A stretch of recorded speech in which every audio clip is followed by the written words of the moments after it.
حماد بن زید نے اسحاق بن سوید سے روایت کی کہ ابو قتادہ یعنی تمیم بن نزیر نے حدیث بیان کی، کہا کہ ہم اپنے ساتھیوں سمیت حضرت عمران بن حسین رضی اللہ عنہ کے پاس حاضر تھے۔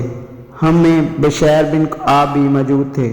اس روز حضرت عمران رضی اللہ عنہ نے ہمیں ایک حدیث سنائی۔ کہا کہ رسول اللہ صلی اللہ علیہ وآلہ وسلم نے فرمایا، حیا بلائی ہے پوری کی پوری۔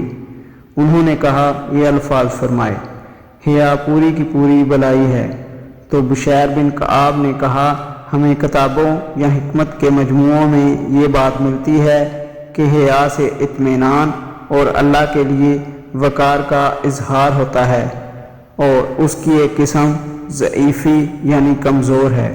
حضرت عمران رضی اللہ عنہ سخت غصے میں آ گئے، حتیٰ کہ ان کی آنکھیں سرخ ہو گئیں اور فرمانے لگے، کیا میں دیکھ نہیں رہا کہ میں تمہیں رسول اللہ صلی اللہ علیہ وآلہ وسلم سے حدیث سنا رہا ہوں اور تم اس میں مقابلہ کر رہے ہو؟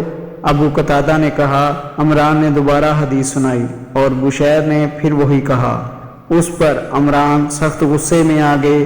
ابو قتادہ نے کہا تو ہم نے بار بار یہ کہنا شروع کر دیا، اے ابو نجید، یعنی حضرت عمران کی کنیت، اور یہ ہم میں سے مسلمان اور حدیث کا طالب ہے، اس کے عقیدے میں کوئی عیب یا نقص نہیں ہے۔